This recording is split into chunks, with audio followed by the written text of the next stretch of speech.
The dust of the departing train settled over Zara Blackburn's skirts as she sat motionless on the wooden station bench, her eyes fixed on the vanishing plume of smoke that marked her last connection to everything she had ever known.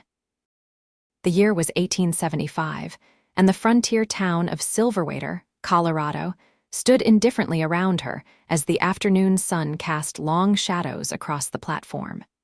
Her hands clutched a worn leather satchel, the only luggage she had managed to bring when fleeing Philadelphia in such haste.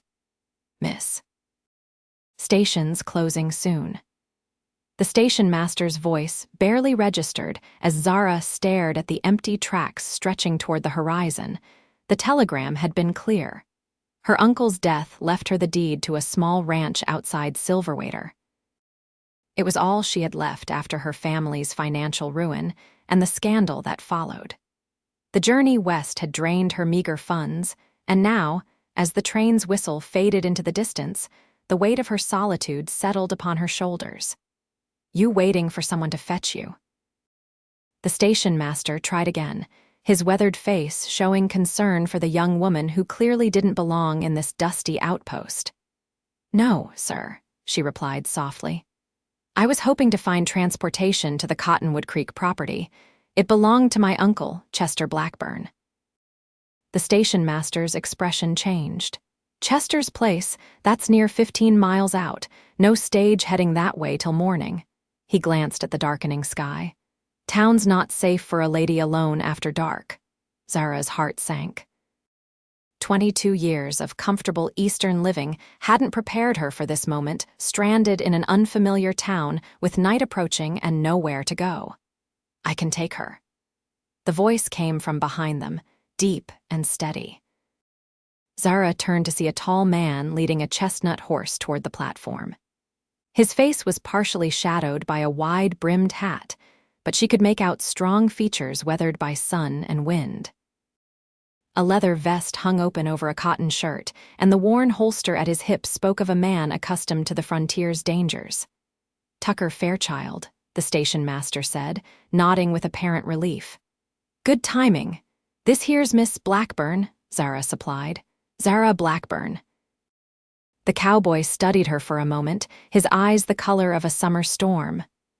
Chester's niece, he said, not a question but a statement. Heard you might be coming. You knew my uncle? Hope flickered in her chest. Worked his ranch from time to time. Tucker Fairchild approached, removing his hat in a gesture of respect. Sorry about your loss, madam, Zara nodded, fighting back tears that threatened to spill.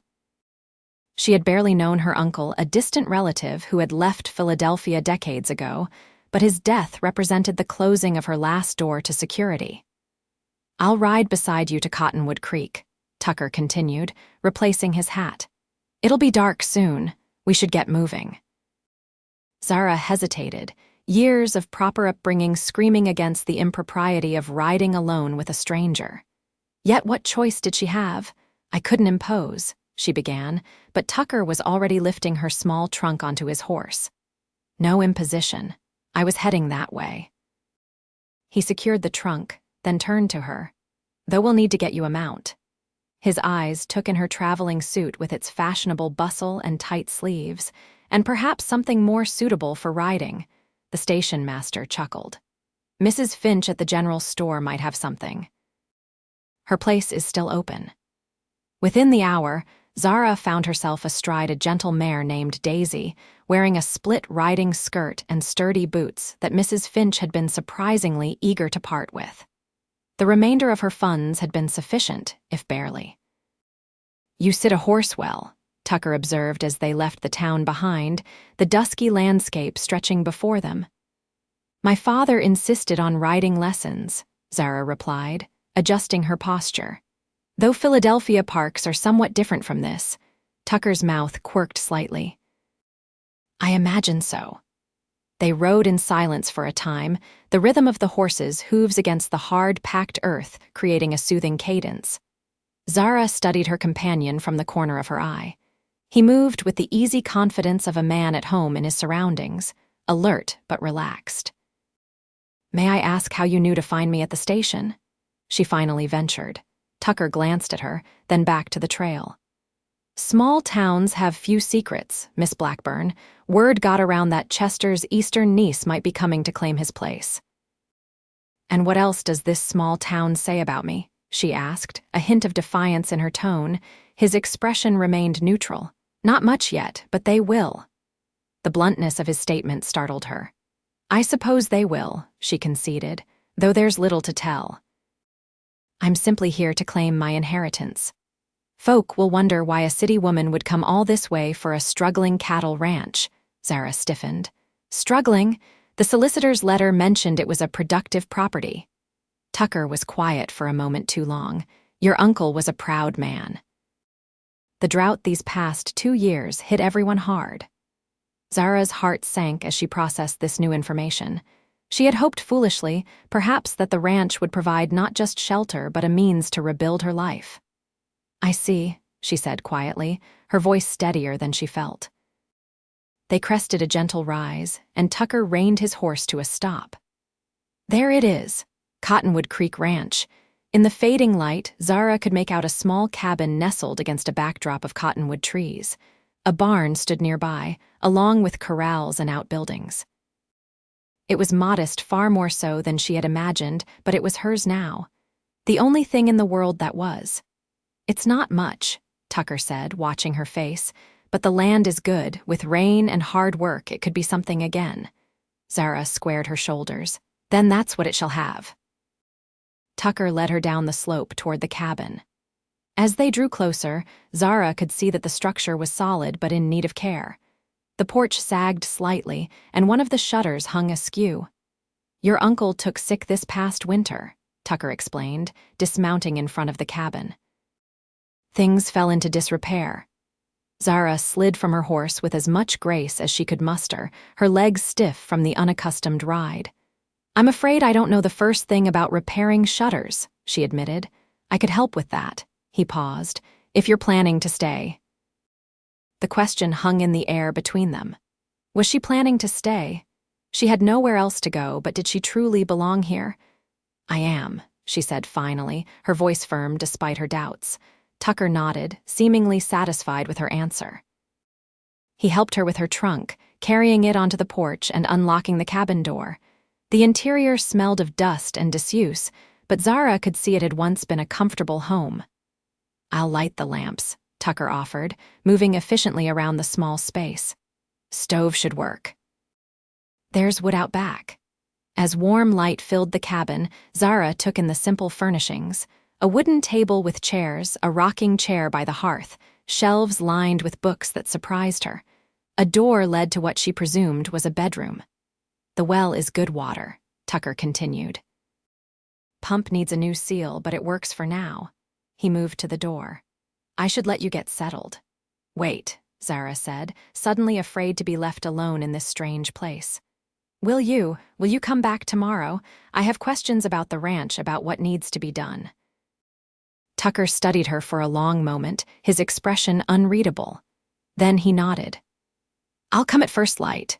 Try to rest, Miss Blackburn. Tomorrow will be a long day. After he left, Zara stood in the middle of the cabin, listening to the unfamiliar sounds of the night settling around her. She had never known such quiet, such complete isolation. In Philadelphia, there had always been the sounds of carriages, of neighbors, of life.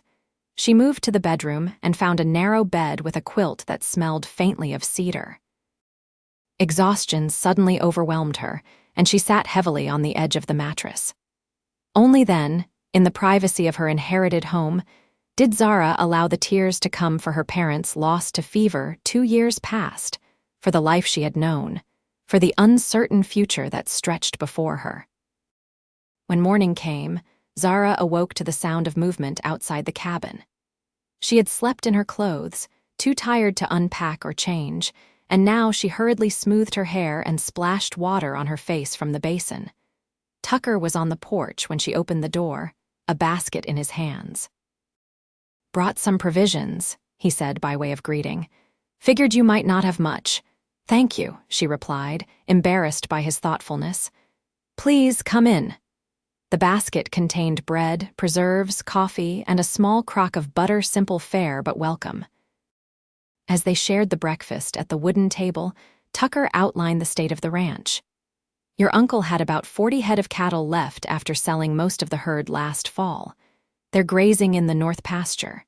There's a good spring there that didn't dry up during the drought. 40 cattle, Zara repeated, trying to sound like she understood what that meant in terms of viability. It's enough to build from if that's what you're asking, Tucker said, reading her expression. But you'd need help. Ranch this size needs at least 2 hands to run properly. I see. Zara sipped her coffee, buying time to think. And would you be interested in such a position, Mr. Fairchild? Tucker's eyebrows rose slightly. I usually hire on seasonal with the bigger spreads. Better pay. Of course, Zara said quickly, feeling foolish. I shouldn't have presumed, but I could stay on through summer, he continued, as if she hadn't spoken. Get things back in working order, train you on what needs knowing. Hope flared within her. I would be grateful, though I'm not sure what wages I could offer. We'll work something out, he said, rising from the table. First thing's getting a sense of what we're dealing with. Can you ride in that? He gestured to her traveling clothes. I'll change into the riding skirt, she replied, standing as well. An hour later, they rode along the boundaries of Cottonwood Creek Ranch. Zara was struck by the beauty of the land, rolling hills dotted with sagebrush, the distant mountains purple against the sky, and the creek itself, lined with the cottonwoods that gave the property its name. Land's been in your family since '52, Tucker explained as they rode. Your uncle was one of the first settlers in these parts. Folks respected him. I barely knew him, Zara admitted. He and my father weren't close. Tucker nodded, seeming to understand the complexities of family without needing elaboration. Chester spoke of you, though, had a photograph on his mantle. This surprised Zara. He did, said you had your grandmother's spirit. Too much fire for those Eastern dandies, he used to say. Despite herself, Zara smiled. He wasn't entirely wrong. The scandal that had forced her to flee Philadelphia, refusing the advances of her father's business partner, a man 3 times her age with powerful connections, had certainly proven her unwillingness to conform to society's expectations.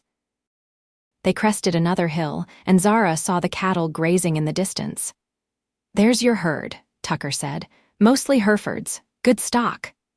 They're beautiful, she said honestly, watching the red and white animals move slowly across the grassland. Tucker glanced at her with something like approval. Most Easterners just see beef on the hoof. I see more than that, Zara replied softly.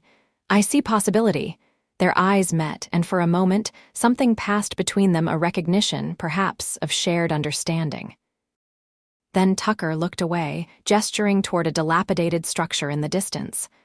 Line shack needs rebuilding before winter, and the north fence is down in places. Plenty of work ahead. Then we should begin, Zara said, straightening her shoulders. I may not know much about ranching, Mr. Fairchild, but I'm not afraid of hard work. For the first time, Tucker smiled, a genuine expression that transformed his weathered face. Never thought you were, Miss Blackburn. The following weeks fell into a rhythm of labor and learning. Each morning, Tucker would arrive at dawn, and together they would tackle the endless tasks of running the ranch. He taught her to mend fences, to check cattle for signs of illness, to work the pump when it seized. Zara absorbed each lesson eagerly, her hands growing calloused, her fair skin tanning despite her broad-brimmed hat. They hired a local boy named Jasper, the son of a neighboring rancher, to help with the heavier work. At 16, he was lanky and enthusiastic, with a natural way with horses that impressed even Tucker. My pa says this place was something to see when Mr. Blackburn first built it, Jasper told Zara one afternoon as they repaired the corral. Had the best horses in the territory. Horses. Zara looked up from the nail she was hammering. I thought it was a cattle ranch. It was both, Tucker said, joining them with a load of timber. Your uncle bred quarter horses, had an eye for good bloodlines. This was news to Zara. What happened to them? sold most during the drought. Kept only what he needed for working the cattle. Tucker's expression darkened. Hard choices. That evening, after Jasper had gone home and the day's work was done, Zara invited Tucker to stay for supper. She had become a passable cook out of necessity, and the stew bubbling on the stove filled the cabin with a savory aroma. "I've been thinking," she said as they ate, "about what Jasper said regarding the horses." Tucker looked at her questioningly. "Could we rebuild that part of the ranch?" "Breeding horses?" He considered her question carefully. "It takes capital. Good breeding stock isn't cheap." "But if we had it, is there still a market?" "Always a market for good horses," Tucker replied. "Army buys remounts regular. Settlers need draft animals. Cowboys need cutting horses." He studied her face. "You're serious about this?" "I am," Zara affirmed. "This ranch was my uncle's life's work. I want to honor that. And..." She hesitated. "I need to make it viable. I have nowhere else to go." Tucker was silent for a moment. "There's a mare in the back pasture, Duchess." Chester kept her out of sentiment more than practicality. "She's got bloodlines that go back to his original stock. Could be a start." Hope kindled within Zara. "And a stallion." "There's an auction in Denver next month. Might find something there if you had the money."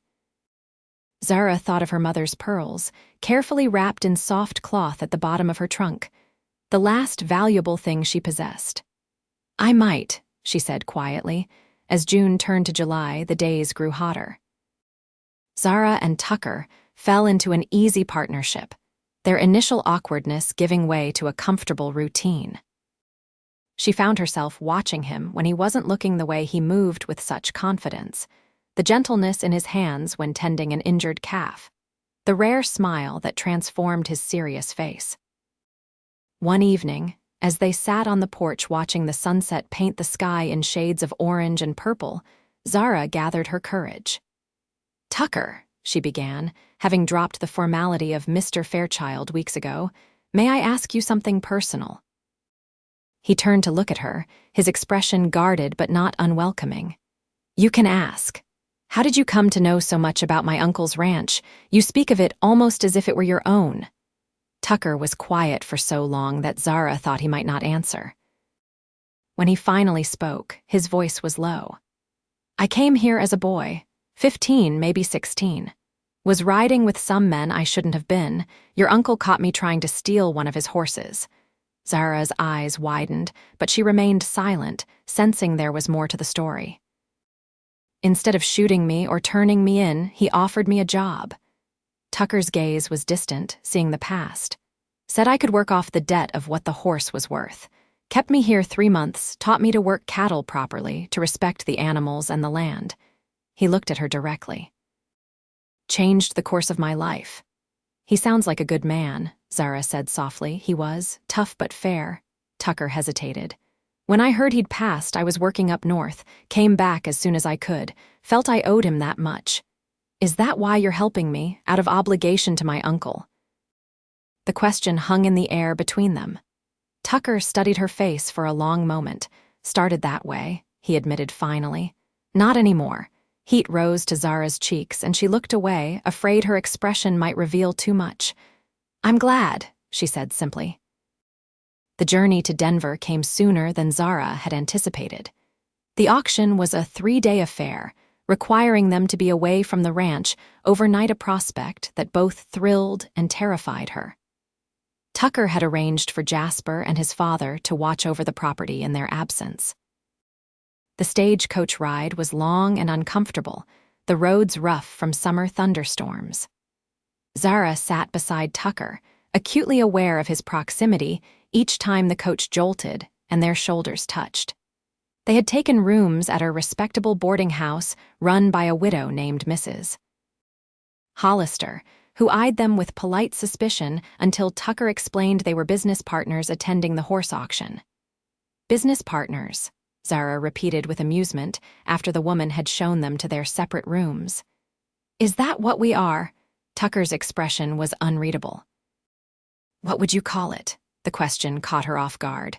What were they to each other? Employer and employee, friends, something more that neither had dared to name? "I don't know," she admitted honestly. The auction was held in a large pavilion on the outskirts of Denver. Zara had never seen so many horses in one place, animals of every color and conformation, from heavy draft horses to elegant thoroughbreds. Tucker guided her through the crowd, explaining bloodlines and conformation points, helping her understand what to look for. "There," he said quietly, nodding toward a young stallion being led into the ring. The horse was a deep chestnut with a white blaze, prancing nervously at the end of his lead. "That's the one we want." Zara watched the animal's powerful movements, the intelligent gleam in his eye. "He's magnificent, but can we afford him?" Tucker's mouth tightened. "We'll find out." The bidding was fierce. Zara clutched her reticule, which contained the money from selling her mother's pearls to a jeweler upon their arrival in Denver. With each raising bid, her heart sank further.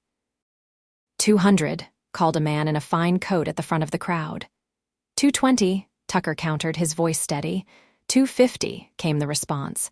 Tucker glanced at Zara, a question in his eyes. She nodded once.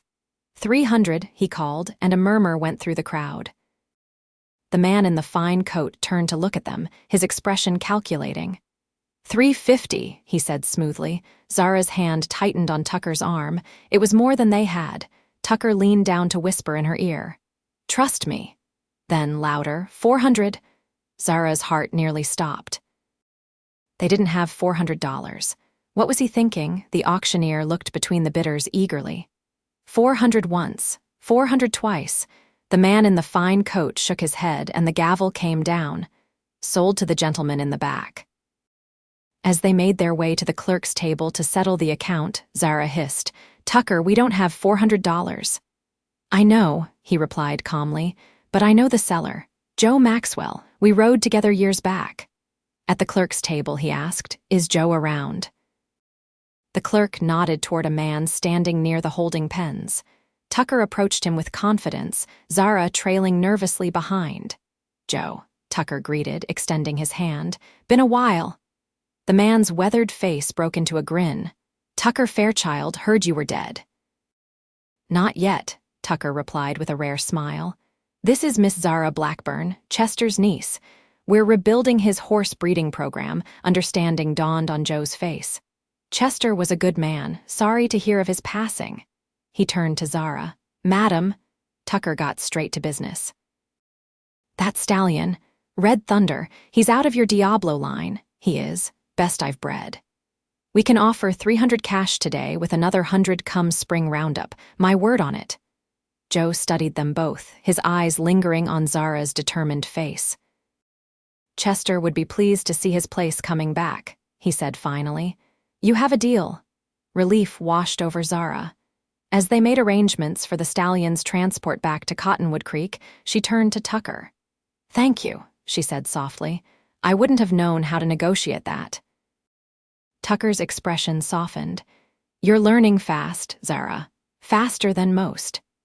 That evening, they celebrated their successful purchase with dinner at a small restaurant near their boarding house.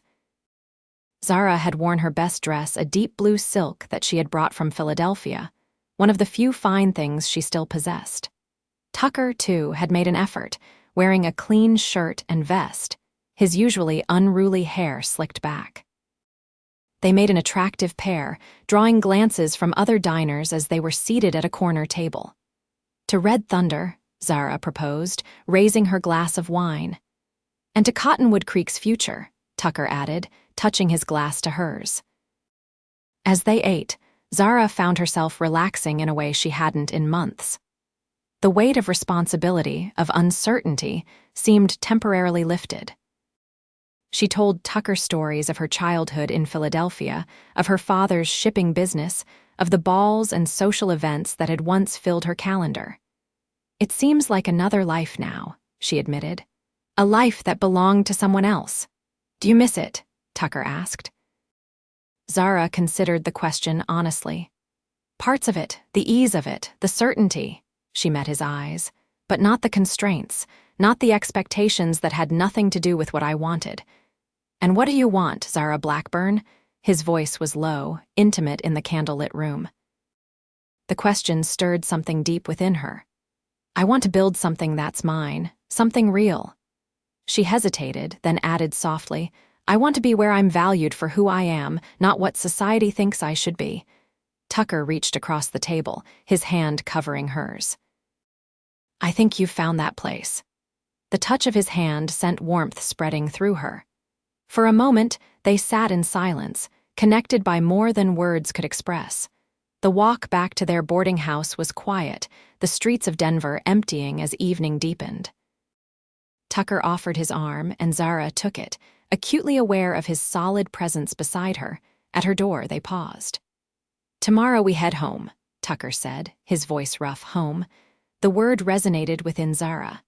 Yes, Cottonwood Creek had become home in a way Philadelphia never truly had been. Tucker, she began, not knowing exactly what she wanted to say, only that she didn't want this moment to end.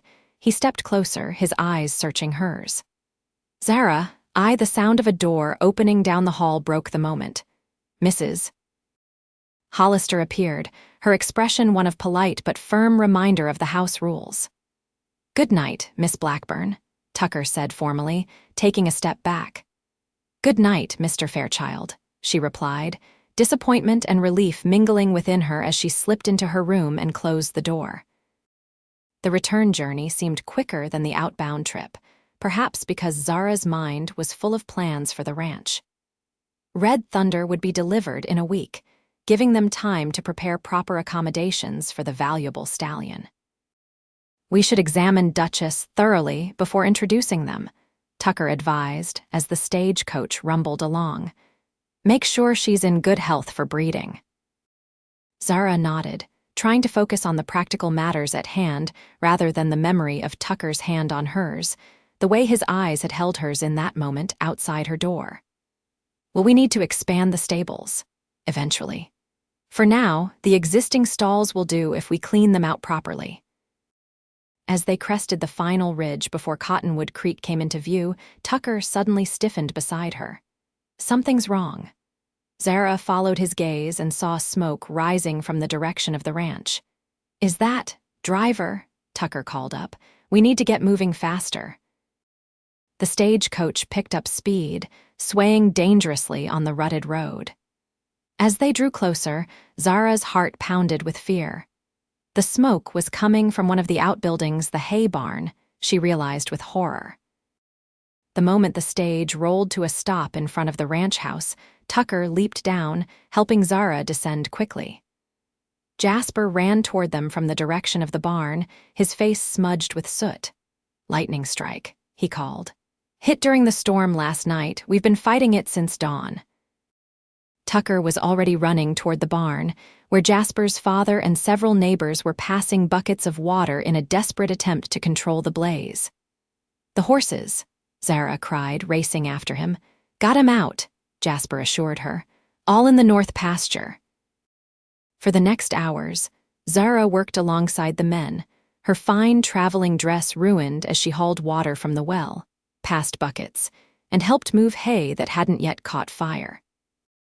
Her hands blistered, her lungs burned from the smoke, but she never stopped, driven by determination to save what she could of her home. When it was over, the hay barn was a smoldering ruin, but the fire had been contained before it could spread to the main barn or the house. The men sat exhausted on the ground, faces streaked with sweat and ash. Could have been worse, Jasper's father said gruffly. Could have lost it all. Zara nodded numbly, staring at the destroyed building. The hay stored there had been meant to feed the cattle through the coming winter. Tucker found her sitting on the porch step as dusk fell, the neighbors having departed with promises to return and help with rebuilding. He sat beside her, his shirt torn, a burn mark visible on one forearm. You're hurt, she said, reaching for his arm. It's nothing. But he didn't pull away from her touch. We lost all the winter hay, Zara said, her voice hollow. What does that mean for us? Tucker was quiet for a moment. It means hard decisions. We might have to sell some of the cattle. Can't feed what we don't have. After all our work to build the herd back up. Zara felt tears threatening. And the money for Red Thunder, should we cancel the purchase? No. Tucker's voice was firm. The horse is an investment in the future. We'll find a way through this winter, even if it's lean. We. The word gave Zara strength. She wasn't facing this alone. I'll clean up and see what I can salvage from the kitchen for supper, she said, rising. Tucker caught her hand. Zara, you were impressive today. Not many women or men would have worked like you did. Pride warmed her despite her exhaustion. This is my home. I'll fight for it. His eyes held hers. Our home, he said quietly. The words hung between them, full of meaning neither was ready to fully acknowledge. Zara squeezed his hand once before releasing it, going inside to wash away the grime of battle while her heart beat with new purpose. The following weeks were a whirlwind of activity. True to their word, neighbors returned to help rebuild the hay barn. Zara was touched by the community's support men she had never met arriving with tools and lumber, women bringing food to feed the workers. She began to understand that in this harsh land, neighbors relied on one another in ways that Philadelphia society never had. Red Thunder arrived as promised, a magnificent animal that pranced into his new home with an air of ownership that made even Tucker smile. Duchess, the mare, seemed equally impressed, watching the stallion from her paddock with evident interest. They'll make fine foals, Tucker predicted as they watched the horses. Strong bloodlines on both sides, but the loss of the hay remained a serious concern. Tucker rode out to speak with ranchers farther south, where the summer rains had been more plentiful, seeking to purchase what they needed. The prices were high, reflecting the scarcity. One evening in late August, Tucker returned from such a trip looking grimmer than usual. Zara knew before he spoke that the news wasn't good. Peterson wants twice market value, he reported as they sat at the kitchen table. Says that's the going rate with so many ranches short on feed. Zara's heart sank. We can't afford that, not after purchasing Red Thunder. Tucker nodded, his expression troubled. We have options, but none of them good. We could sell half the herd now, get ahead of the market before others start doing the same. Or, Zara prompted, sensing there was more. Tucker hesitated. There's work on a cattle drive heading to Cheyenne. Good pay. I could sign on, be back before the first snow. Zara felt a cold knot form in her stomach. How long would you be gone? 6 weeks. Maybe 7. Nearly 2 months. The thought of managing the ranch alone for that long, of not seeing Tucker each day, created an emptiness within her that she couldn't explain away as mere practical concern. If you think it's best, she said finally, her voice steadier than she felt. Tucker studied her face, seeming to search for something in her expression. Jasper could stay on full time while I'm gone. He's young, but he knows the work. Yes, that would help. Zara rose from the table, needing movement to mask her distress. When would you leave? Drive starts in 3 days. So soon. Zara turned away, busying herself with the coffee pot, though neither of them needed more coffee. Then we should prepare. Make a list of what needs doing while you're away. Tucker stood, coming to stand behind her. Zara, look at me. Reluctantly, she turned. His face was closer than she expected, his eyes holding an intensity she'd never seen before. Ask me to stay, he said quietly, Zara's breath caught. What? If you want me to stay, ask me. We'll find another way. The moments stretched between them, taut with possibility. Every part of Zara wanted to ask, to keep him here safe with her, but the practical reality remained they needed money to get through the winter. I can't ask that, she whispered. The ranch needs this. We need this. Something flickered in Tucker's eyes, disappointment, perhaps, or resignation. He stepped back. Then I'll go, but I promise you this, Zara Blackburn, I'll come back. I know you will, she said, though in truth, she knew the dangers of cattle drives, the river crossings, the stampedes, the bandits who preyed on the herds and the men who drove them. The days before Tucker's departure passed too quickly. They worked side by side preparing the ranch for his absence. Tucker showing Zara and Jasper what needed to be done, where everything was stored, what to watch for with the animals. On the final evening, after Jasper had gone home, Zara invited Tucker to supper in the ranch house as had become their custom. She had prepared his favorite meal, venison stew with dumplings, and had even baked an apple pie, using precious sugar from their stores. The conversation over dinner was strained, both of them avoiding mention of the coming separation. When the meal was finished, they moved to sit before the hearth, where a small fire warded off the growing autumn chill. "I have something for you," Tucker said, reaching into his pocket. He withdrew a small object and handed it to her. Zara looked down at a folding knife, its handle made of polished bone. "Tucker, every rancher needs a good knife," he said simply. "And you're a rancher now, Zara Blackburn, a damn fine one." Tears pricked at her eyes. "Thank you." She turned the knife over in her hands, feeling the weight of it, the implicit acknowledgement of her capabilities. "I wish I had something to give you in return." Tucker's expression softened. "You already have." In that moment, the distance between them seemed both vast and non-existent.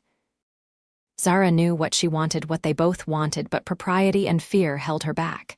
She was still a woman alone, her reputation already precarious by Eastern standards. And Tucker was a man who valued honor above all else. "I should go," he said finally, rising from his chair. "Early start tomorrow." Zara walked him to the door, her heart heavy with unspoken words. On the porch, Tucker turned to face her, his tall form silhouetted against the star-filled sky. "Be careful," she managed to say, her voice barely audible. Tucker nodded once. Then, in a movement that surprised them both, he reached out and gently touched her cheek. "Wait for me," he said roughly. Before she could respond, he was gone, striding toward the small cabin near the barn where he had taken up residence months ago. Zara stood watching until his figure disappeared into the darkness, her cheek warm where his fingers had touched. The cattle drive departed at dawn. Zara rode out to the edge of the property to watch them go 20 cowboys, driving nearly 2,000 head of cattle north toward Wyoming. Tucker rode at the flank, his familiar figure easy to distinguish even at a distance. As the massive herd began to move, raising dust that turned golden in the morning light, Tucker broke away momentarily, riding toward where Zara waited on her horse. He reined in beside her, his face shadowed by his hat brim. 6 weeks, he said. 7 at most. Zara nodded, unable to speak past the lump in her throat. Tucker reached across the space between their horses and took her hand, pressing something into it. "Almost forgot. Came in the mail yesterday." She looked down to see a folded piece of paper. "What is it?" "Breeding certificate for Red Thunder. It's official now." He hesitated, then added, "Everything's in your name as it should be." The simple gesture ensuring her legal ownership of their investment touched her deeply. Tucker, but he was already turning his horse. "Take care of our home, Zara. I'll be back before you know it." She watched him ride away, rejoining the drive as it moved north. "Our home," she repeated softly, clutching the paper to her chest as the dust of 2,000 cattle swallowed his retreating form.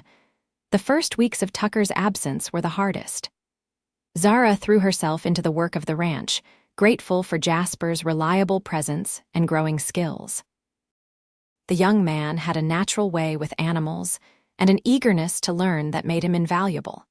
September gave way to October, bringing cooler temperatures and the first hints of autumn color to the cottonwoods along the creek. Zara marked the days on a calendar, counting down to Tucker's expected return. Each evening, she sat on the porch, watching the road that wound toward town, though she knew it was too soon for his return.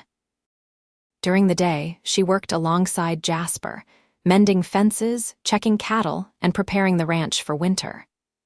Her hands grew stronger, her skin tanned and weathered, her Eastern mannerisms giving way to the practical demeanor of a woman of the West.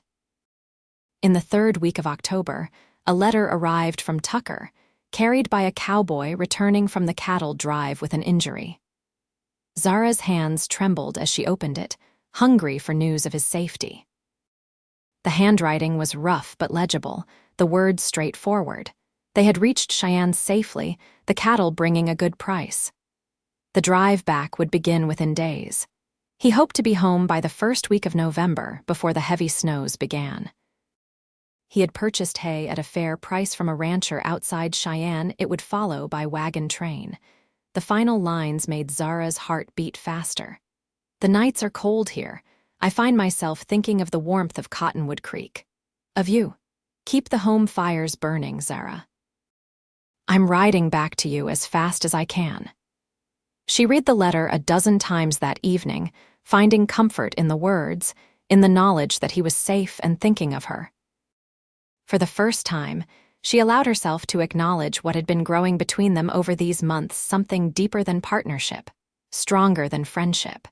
As October waned, an early winter storm swept down from the north, bringing sleet and bitter cold. Zara and Jasper worked frantically to ensure the cattle had shelter in the protected draws of the ranch, that the horses were secure in their stalls.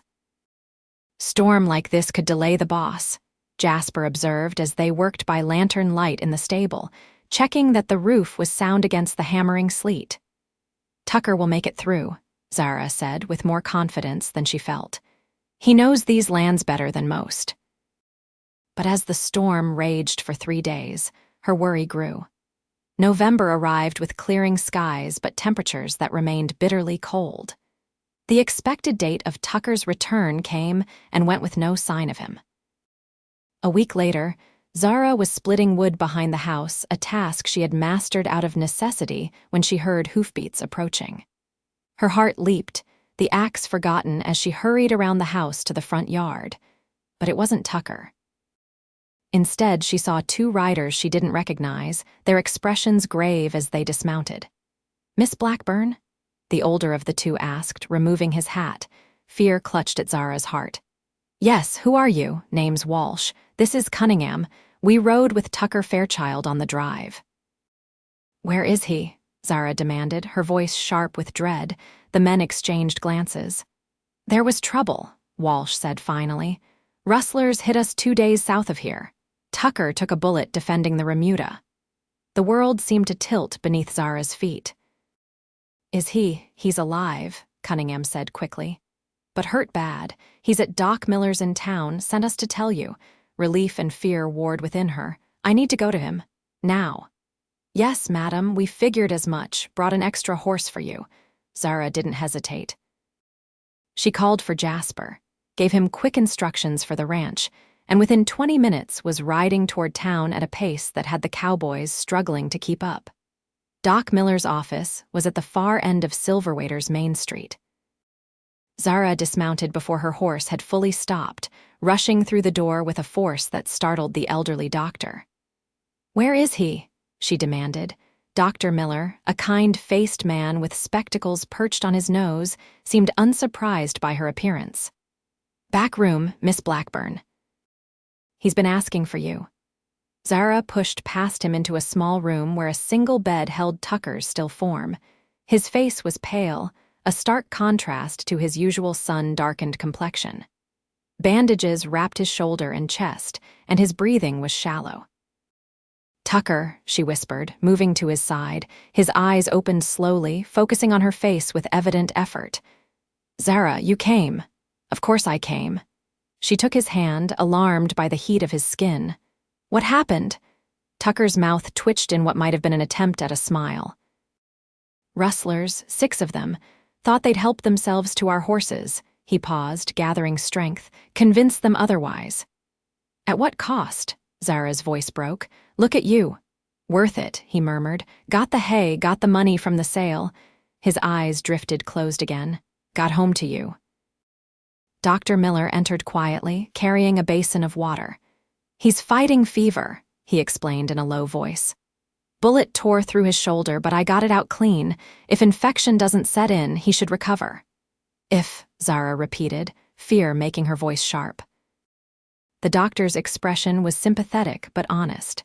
"Next 48 hours are critical. He's strong, which helps, but he lost a lot of blood before they got him to me." Zara straightened her shoulders, decision made. "I'm staying." "I expected as much," Dr. Miller said with a small smile. "There's a chair you can use. I'll bring you some broth for him when he wakes." For 2 days and nights, Zara barely left Tucker's side.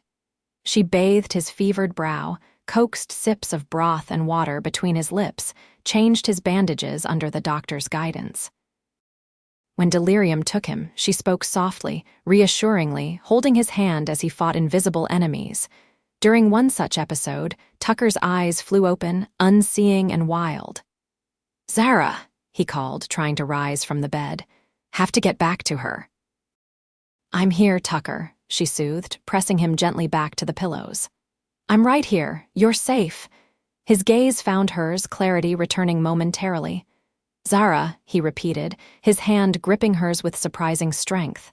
"Promised I'd come back." "And you did," she assured him, fighting tears. "You kept your promise. Now rest." On the third morning, Zara awoke from a fitful sleep in the chair beside Tucker's bed to find him watching her, his eyes clear and alert for the first time since she'd arrived. "You look terrible," he said, his voice weak but steady. A laugh that was half sob escaped her. "You're one to talk, Fairchild." The ghost of a smile touched his lips. "How long have I been here?" 3 days since I arrived, 5 since they brought you in." She leaned forward, studying his face. "The fever broke last night. Dr. Miller says you're past the worst of it." Tucker nodded slightly. "The ranch is fine. Jasper is handling things." She hesitated, then added, "The hay arrived yesterday, enough to see us through winter." Relief crossed his features. "Good." He paused, then asked quietly, "Have you been here the whole time?" "Where else would I be?" The question slipped out before Zara could temper it with something more casual, more proper. Tucker's eyes held hers, something unspoken passing between them. Then he whispered, "Thank you, Doctor." Miller declared Tucker well enough to travel after another 3 days of rest. The journey back to Cottonwood Creek would be slow and careful, with Tucker riding in a wagon borrowed from a local merchant who owed him a favor. As they prepared to leave, the doctor took Zara aside. "He'll need time to heal completely. That shoulder won't be strong enough for real work for at least a month." "I'll make sure he rests," Zara promised, though she knew convincing Tucker to take it easy would be no small challenge. The trip home was arduous despite their careful pace. Each jolt of the wagon over the rutted road caused pain to flash across Tucker's face, though he never complained. Zara rode beside the wagon, watching him with concern, stopping frequently to offer water or adjust the blankets against the November chill. When they finally crested the ridge that overlooked Cottonwood Creek, Zara felt a surge of emotion. The ranch looked peaceful in the afternoon light smoke rising from the chimney, cattle grazing in the lower pasture, the new hay barn standing sturdy against the coming winter. "Home," Tucker said softly beside her, and she knew he felt it too, that sense of belonging, of rightness that had grown between them and this place. Jasper came running as they approached, his young face alight with relief at seeing Tucker alive and upright. "Boss, Miss Blackburn." "Everything's ready like you asked." Zara gave the boy a questioning look. She hadn't asked for anything specific. Tucker nodded to Jasper with approval. "Good man." As they reached the ranch house, Zara understood.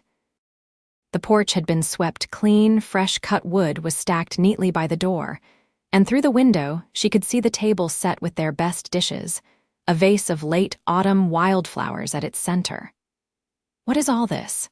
she asked as Jasper and the wagon driver helped Tucker down.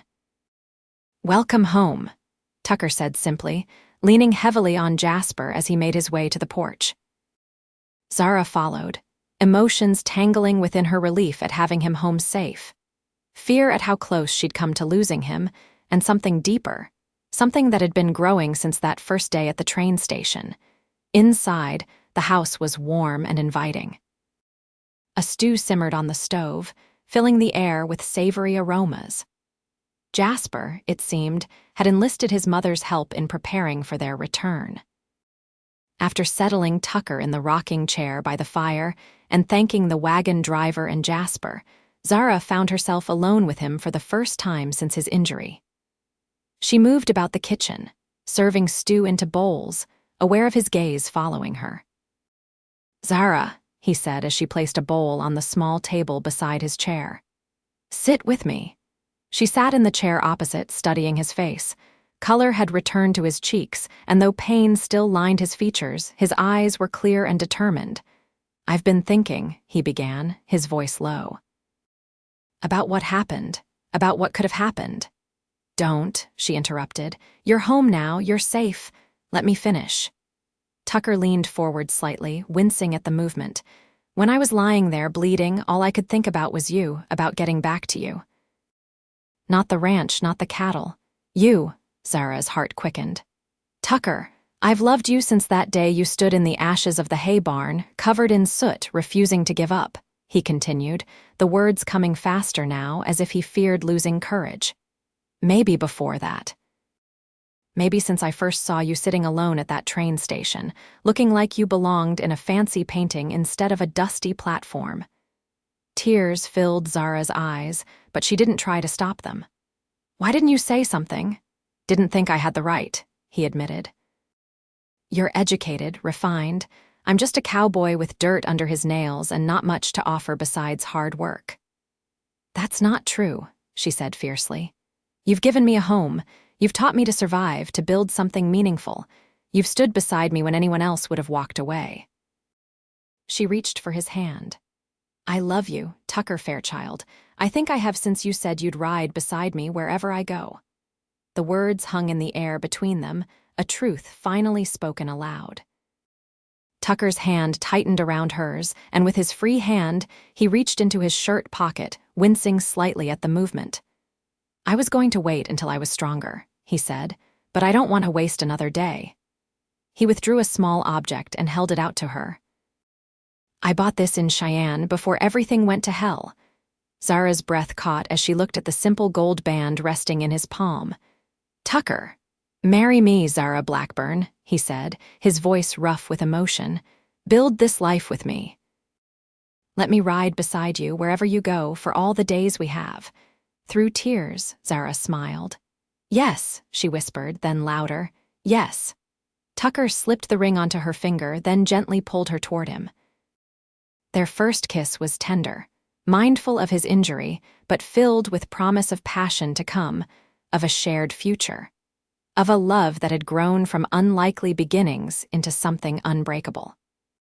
Spring came to Cottonwood Creek in a rush of green, the land transformed after a winter that had been harsh but survivable.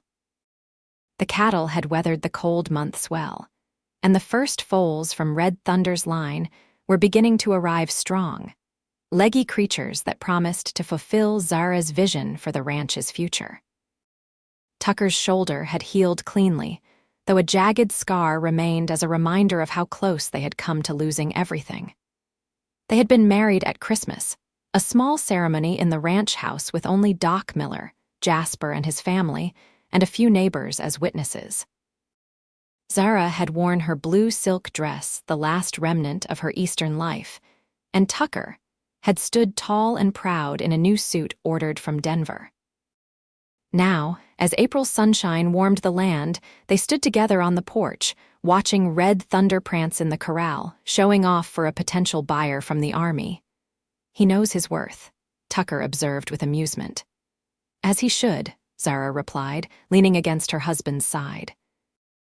"Like owner, like horse," Tucker chuckled, his arms slipping around her waist. "The cavalry captain seems impressed. If he buys those 2 geldings, we'll have enough to expand the north pasture." Zara nodded, but her attention was only partly on the business at hand. She had news of her own to share, news confirmed by a visit to Doc Miller the previous week. "Tucker," she began, turning in his embrace to face him, "I have something to tell you." He looked down at her, concern flickering across his features. "What is it? Are you unwell?" "No," she said, a smile spreading across her face. "Quite the opposite." She took his hand and placed it gently against her still flat stomach. "We're going to have a baby, in October." Tucker's expression transformed from concern to wonder.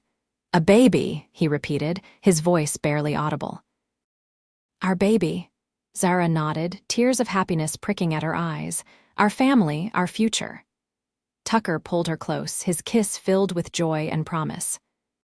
When they parted, he looked out over the land that had brought them together, the rolling hills, the creek lined with cottonwoods, the cattle and horses that represented their shared vision. "When I found you at that train station," he said softly, "I had no idea what was beginning." "Neither did I," Zara admitted. "I was so lost, so alone." "Not anymore," Tucker promised, his hand still resting protectively over their unborn child. "Never again." As the afternoon sun bathed Cottonwood Creek in golden light, Zara thought of the journey that had brought her here from the lonely young woman on a station bench to the rancher, and soon-to-be mother she had become. The path had not been easy, but standing here with Tucker, with the life they had built together, she knew she had found her true home. "No," she agreed, her heart full. "Never again."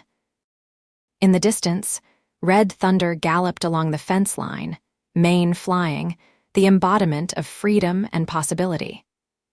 Beside him ran one of Duchess's colts, the first generation of what would become the Cottonwood Creek legacy. Tucker's arms tightened around Zara, and together they watched the horses run, their shared future stretching before them as vast and promising as the western sky.